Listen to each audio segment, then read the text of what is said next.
Pascal Lafargue, bonjour. Bonjour. Tu es président de Emmaüs Gironde. Cette année, Emmaüs participe avec Darwin au festival Climax et Férimé Environnement avec Migrants. Quelle est ta vision de l'avenir dans une société où les crispations vont s'intensifier sur ces questions-là?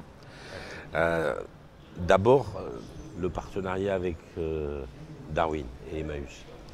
Il n'est pas si ancien que ça, mais il est très intense. Il a démarré sur des rencontres, c'est souvent ce qui arrive, c'est Alexandra Siari qui nous a fait nous rencontrer ici même. Et elle imaginait que ce serait une relation utile pour la ville, pour le quotidien des gens, et ça l'a été. Ce qu'elle n'avait pas anticipé, c'est que les valeurs qui nous unissent auraient transformé une relation partenariale en amitié. Et ça, c'est important, je crois, pour nous. Alors, sur quoi nous sommes-nous retrouvés? Principalement sur l'idée qu'on doit tout remettre en place, tout remettre à plat dans cette société qui ne va pas du tout. Alors, on a vécu pendant 2 siècles sur un modèle capitaliste industriel, où l'homme avait une valeur, celle de produire. Et on est passé depuis une quinzaine d'années à un capitalisme financier où l'homme disparaît totalement. Une entreprise qui fait des profits, si l'objectif n'est pas atteint à 1 ou 2% près, eh bien on dégage. L'homme n'est plus du tout un intérêt. C'est les flux financiers qui ont remplacé l'intérêt humain. Et donc ce que fait Darwin ici, ce qui est la base de la philosophie, pour faire un peu prétentieux d'Emmaüs, c'est évidemment de replacer l'homme au centre du système. Voilà, c'est là-dessus. Et puis Darwin nous a fait l'amitié de reconnaître qu'Emmaüs, nous étions un peu les précurseurs de leur modèle. C'est-à-dire un système basé sur l'économie de la récupération, sur la valorisation des échanges, et on recycle les hommes, les objets, les relations. Voilà, c'est là-dessus qu'on s'est retrouvés. Donc on a commencé à travailler sur l'accueil différencié des migrants. Nous, Emmaüs, on a répondu à des commandes publiques sur de l'accueil un peu massif, les Sahraouis, puis les délocalisés de Calais, puis ceux qui arrivent du Moyen-Orient, du Proche-Orient, Irakiens, Syriens, Érythréens, Afrique subsaharienne. Nous, on a répondu à des commandes, on est en cours de réalisation, on se prépare à en accueillir de nouveau. Ce qu'a eu envie de faire Philippe Barre, et c'est là-dessus qu'il m'a interrogé, c'est des petits accueils disséminés un peu partout dans la ville. Et il a dit, moi j'ai envie d'en faire un à Darwin, est-ce que tu veux m'aider? Évidemment, je dis oui. Et on a commencé à accueillir des Sahraouis, mais qu'on a associés à d'autres publics, c'est ce qui m'intéressait. Des routards, des sans-abri, voilà, des gens en rupture circonstancielle. Voilà. Et tout ça, ça vit dans une espèce de petit village là, un peu hybride. Ça m'a intéressé. Et lorsqu'il m'a parlé du festival, de l'édition 2, m'a dit, moi je voudrais qu'on fasse un éclairage particulier sur les migrants. Est-ce que ça t'intéresse? Est-ce qu'Emmaüs veut s'associer à la production de l'édition 2 du festival Ocean Climax? Évidemment, je n'avais pas tout saisi de ce que ça représentait, mais comme ça, j'ai dit oui avec plaisir, mon cher Philippe. Je ne savais pas où je mettais les pieds. Je ne savais pas. Oui, tes nuits sont plus courtes. Mais là, ouais, alors, il y a eu des efforts, de la mobilisation, des sacrifices, mais franchement, c'est extraordinaire.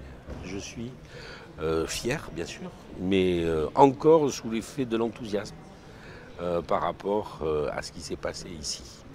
Bon, la musique, c'est pas trop mon truc, enfin, en tout cas pas celle-là, mais manifestement, ça intéresse beaucoup de monde, beaucoup de jeunes, et qui, parce que je suis passé une partie de la nuit avec eux, ça se voit pas.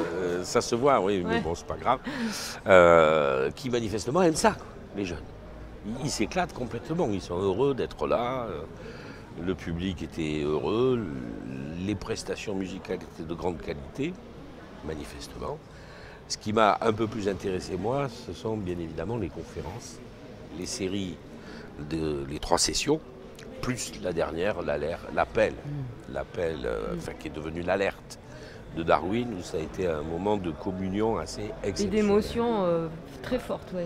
Et ça, je pense que ça restera dans la mémoire des gens, individuellement, et ce serait déjà très bien. Mais ce que je souhaite, moi, c'est que ce soit un moment de mémoire collective. Parce que ce qui est né hier, autour d'Edgar Morin, sur les valeurs de l'alerte de Darwin, peut demain se transformer en un mouvement citoyen, un mouvement de conscience. Ça, c'est important, parce que on n'est pas sur de l'épiderme, là, on est sur de la réflexion. On est sur une prise de conscience que ça ne va pas, qu'on accepte tout, n'importe quoi, les délires des banquiers, les orientations politiques qui ne correspondent pas au mandat qu'on a donné à nos élus. Mais on est là, on accepte. On accepte qu'on casse le droit du travail, on accepte des choses. Ça marche quand l'individu raisonne tout seul dans son coin. Mais le jour où il y a une prise de conscience collective, qu'on a atteint un niveau inacceptable, alors là, il y a danger pour le système, il y a espoir pour l'humanité. Quel est ton cri du cœur à ce moment-là pour Climax, pour l'environnement, pour la continuation de cette dynamique? Alors pour moi, c'est un deuxième cri du cœur.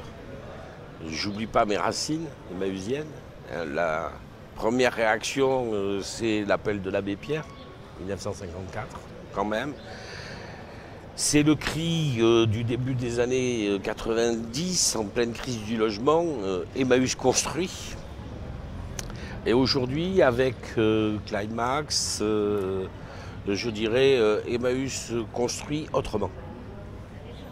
Et là-dessus, on va se retrouver parce qu'on va faire des choses pour régler les problèmes primaires des gens. Il faut qu'ils aient de quoi se nourrir et il faut qu'ils aient avant toute chose un toit. Donc on peut faire autrement que des barres d'immeubles, que des programmes un peu délirants pour loger des gens qui ne sont pas ici. C'est ça qui est fou. On a des gens qui sont ici, qui sont mal logés et on imagine des programmes pour loger des gens qui ne sont pas ici et qu'on va faire venir. Alors on va être à 2 heures de Paris, donc on va avoir une nouvelle population et c'est à elle qu'on pense pour bâtir les programmes de logement. Je me demande si on ne fait pas les choses un peu à l'envers. Ça s'est traduit aussi par l'installation sur la caserne Niel, donc au cœur de l'écosystème de la caserne Niel, d'un petit lieu de vente Emmaüs, qui a permis de créer 3 nouveaux emplois, qui a permis de donner sa chance à une jeune fille qui travaillait déjà chez nous, mais qui a eu la responsabilité du lieu. C'est ouvert tous les jours et les gens viennent de plus en plus et c'est super.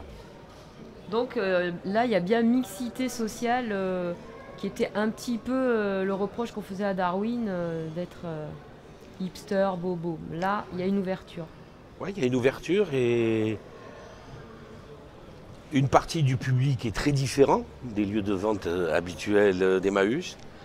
Mais comme ça se sait, puisqu'on l'a dit partout dans nos réseaux classiques, des gens qui viennent à Emmaüs, qui ne seraient jamais venus ici, découvrent ce lieu. Oui. Donc on va améliorer, je vais en parler au patron de Darwin, peut-être un peu la signalétique à l'entrée, parce qu'on est un peu sur le fond. C'est vrai que... donc si on ne sait pas où c'est, on ne trouve pas. C'est pas faux, oui. Voilà, tous les promeneurs, les brunchers du dimanche, ils y arrivent naturellement. Tous les clients du skatepark y arrivent naturellement. Mais ceux qui viennent pour Emmaüs, il y en a, ont du mal un peu à trouver, donc on va travailler. Et c'est ouvert tous les jours? C'est ouvert du mardi au samedi. Retrouvez les autres interviews de cet épisode 1 dans leur intégralité sur le site What a Beautiful World ou sur la chaîne partenaire Beautiful TV. Et à très bientôt pour la suite de nos aventures.